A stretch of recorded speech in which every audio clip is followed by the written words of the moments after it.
Welcome back to Wake Up America. I'm Alex Kramer. It's now time to give you a quick look at today's business headlines. And for a little help with that, let's bring in the Executive Vice President of the Commonwealth Foundation and Fellow at Independent Women's Forum, Jennifer Stefano, and Business and Market Analyst and Newsmax contributor, Seth Denson. Good morning to you both. Good morning. Good morning. All right, guys, the markets ended last week all in the green. Futures are mixed this morning. Seth, it's Monday, heading into a brand new week. What can investors expect? You know, it's going to be somewhat of a subdued week this week in the markets. At least I kind of hope it will be. You've got the PMI report, which is the Purchasing Managers Index. That's going to come out this week. The only major company that's got earnings coming out is Levi Strauss. Now, they had a booming year last year. They were 105% up year over year, and they had a huge fourth quarter. We're going to see if they can follow up. If they can, that may be an indicator on how retailers did in the first quarter coming out of last year. All righty. Well, the average rate for a 30-year fixed rate home loan jumping to 4.67%. Now, that is the highest since 2018. Jennifer, what will this do to the housing market? Well, I think what you're going to initially see is a real influx of more people trying to quickly buy and take on mortgages, because what we know is that the feds are likely to increase rates in the next meeting, and they're going to increase it by 0.5% basis point instead of just a quarter. So I think you're initially going to see a real squeeze in the housing market and a tightening again, but Americans are carrying the largest debt load ever. They're up $16 trillion. It was the largest increase from 2020 to 2021 seen since 2003. So I think this is going to continue to be a very hot housing market, an expensive one. How about this? Russia's largest bank, Sberbank, is now launching their own cryptocurrency called Sbercoin as Western sanctions are continuing to hurt the Russian economy. Seth, is crypto a way for the Russians to circumvent all of the sanctions placed on them currently?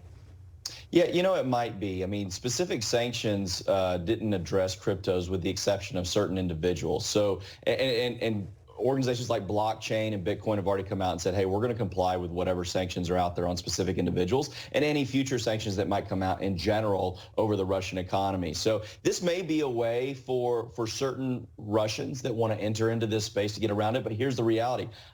I don't know who wants to buy this crypto right now. I mean, with the ruble tanking, the government doing what it's doing, I think a lot of people will be pretty hands off. So I don't expect this to be a big buy, but it certainly may be a way for some people in Russia to kind of circumvent what's going on.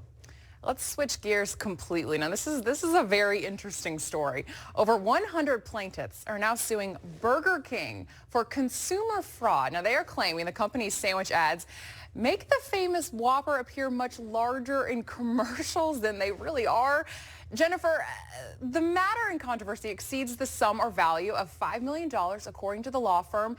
Should Burger King actually be worried about this one? Well, not based on past precedents. These types of lawsuits really work. They did this against Starbucks. They did it against Kentucky Fried Chicken. They're largely frivolous and often dismissed because of it, because there's not an actual claim that they said the Whopper would be this size, and when we measured the meat over an extended period of time, it was another size. These type of lawsuits clog up our justice system and don't actually deliver justice. They end up getting dismissed. Very interesting. Yeah, it's going to be interesting to see what the outcome is with those. Tesla delivering a 310,000 in the first 3 months of the year, up 68% from the same period a year ago. Seth, as car makers struggle to keep production lines open, what is leading to Tesla's success? You know, you got to love the continuous ingenuity of Tesla, right? So in 2014, when the rest of the auto manufacturers were saying, is electric going to catch on? Here's what Tesla did. They built their own factories to build their own batteries. That's part one of why they're able to deliver this. Part two is that when the chip supply shortage started occurring, Tesla kind of foresaw supply chain challenges. And rather than sit back and say, uh-oh, what do we do? They said, well, instead of getting what we hope we're going to get what we're going to get. So we're going to have to rewrite the software so that we can work with whatever chips we get from anywhere. And that's what they did. So other manufacturers said, well, we got to halt production. Tesla said, we're just going to rewrite the software. Watching what Tesla has done since 2008, when quite frankly it was the laughingstock of the supply chain area, it is fantastic. And this is why they've got so much success. I'm excited to see where they go from here, and other auto manufacturers should pay attention. Yeah, certainly. Jennifer Stefano, Seth Denson, always a pleasure. Thank you for coming on this morning. Thanks for having us.